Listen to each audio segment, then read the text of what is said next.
Que pensez-vous de la proposition du président? Alors, tous les enfants scolarisés rentrée 2020. Elle est irréelle.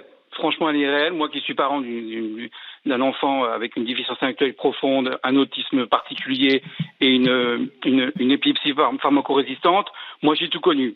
Mon fils a 18 ans, j'ai connu la non-scolarisation, l'obligation de le scolariser parce que sinon on nous coupait les allocations, l'élève fantôme, il a réussi à trouver une place dans un IME, on a fallu qu'on se batte pour qu'on puisse continuer à avoir des institutrices spécialisées au sein de l'IME. Ouais. Vous voyez, c'est ça qui est un peu embêtant. Institution médico-éducative. D'accord. Il est à Villars, c'est une très belle... Parce que je voudrais revenir un peu sur ce qu'ont dit certains de vos trucs. Tout n'est pas parfait, mais excusez-moi, dans les IME et les éducateurs font un travail extraordinaire. Arrêtons de toujours taper sur la tête des éducateurs. Merci. Franchement, ils font ce qu'ils peuvent. Non, personne ne l'a fait, Emmanuel. Au contraire, par le Si, manière il y a générale. Personne ne l'a fait de ici. vos trucs qui a dit que c'était... Oui, il y a des cas. Mais franchement, moi, c'est ma vie. Excusez-moi, quand on est parent, j'ai le droit de dire ça parce que je le ressens. C'est une émotion, c'est très émotif.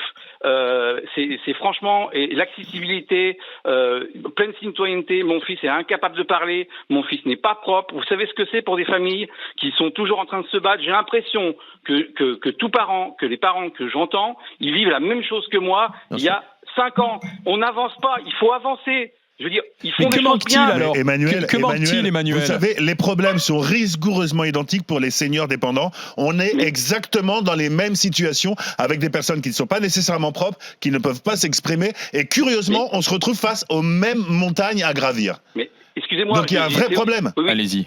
Excusez-moi, j'étais auxiliaire de vie, je connais bien ce milieu, je connais tous les aboutissements. On est dans la même problématique. Absolument. Il manque des finances. C'est même pas. Il manque du bon sens. Travaillons dans le bon sens. Il y a plein de gens qui travaillent correctement. Faisons du bon sens. Ce qu'a dit le président, c'est une erreur. Il aurait dû dire, on va essayer de trouver des solutions pour tout le monde, mais il n'avait pas à dire, je vais trouver une solution. Je vais vous expliquer un cas. Maintenant, on a ce qu'on appelle en France un truc qui s'appelle tout le monde doit avoir une proposition. Hein. Ouais. Moi, par exemple, mon fils, je vais vous prendre l'exemple de mon fils, il a 18 ans. C'est à moi de trouver un établissement à masse. Hein. Il n'y a pas de place en masse. Si on trouve des places pour les adultes, les personnes de 18 ans à 21 ans, on leur trouve des places dans des établissements pour ceux qui ont besoin d'établissements ou pour ceux qui peuvent aller travailler, on n'aura pas besoin d'IME. Les IME, on aurait des places, mais simplement, on est bouché. Il n'y a pas assez de place pour les personnes adultes.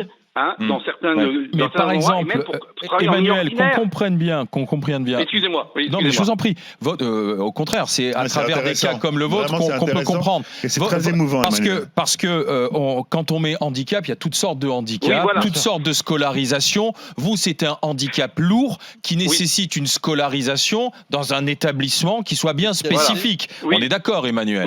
Oui. Voilà. Mais ce que je veux dire, il n'en existe quasiment pas en France, ou peu. Mais c'est les places qui manquent. Mais c'est non, c'est que on a 18-21, le pauvre. Adulte. Attendez, Emmanuel. Je vais finir mon histoire. Allez-y. Si vous préférez, en France, on a un souci, c'est à partir de 18 ans, même à 21 ans, on fait ce qu'on a, on va dans les MA, maisons d'autonomie, parce que maintenant c'est les maisons d'autonomie, on va présenter le dossier de mon fils pour avoir une orientation adulte. Mon fils a une orientation adulte, en masse, maison d'accueil spécialisée. C'est pour les très lourds, voilà. Il n'y en a pas. Mon fils, il n'y a pas de place. J'ai fait toutes des demandes. J'en suis à 4-5 demandes. Ils me disent, je vais voir, je suis administrateur dans une AZPI. Je suis à la AZPI de la Drôme. Je suis administrateur. Je connais bien le système. Même moi qui suis bien dans le système et on est 2 parents, on n'a pas de place. Il faut, et vous savez combien de temps il faudrait créer un établissement en France? Il faut 4 ans. En Chine, ils construisent un hôpital en 15 jours. Il faut le personnel. Mais il y a vraiment une incohérence totale. Moi, je vais vous donner un autre exemple. L'exélon, qui était un traitement qui fonctionne sur Alzheimer, on a estimé, j'en parle en connaissance de cause véritablement, sans entrer dans les détails, on a estimé qu'il n'y avait pas suffisamment de patients Alzheimer qui recevaient ce traitement pour lesquels il était efficace. Eh ben, on a déremboursé ce traitement. Eh ben voilà, ça fait partie des choses qui sont absolument incohérentes pour gérer le handicap dans notre pays. Emmanuel, merci d'avoir partagé ce témoignage avec nous en direct beaucoup, avec les GG.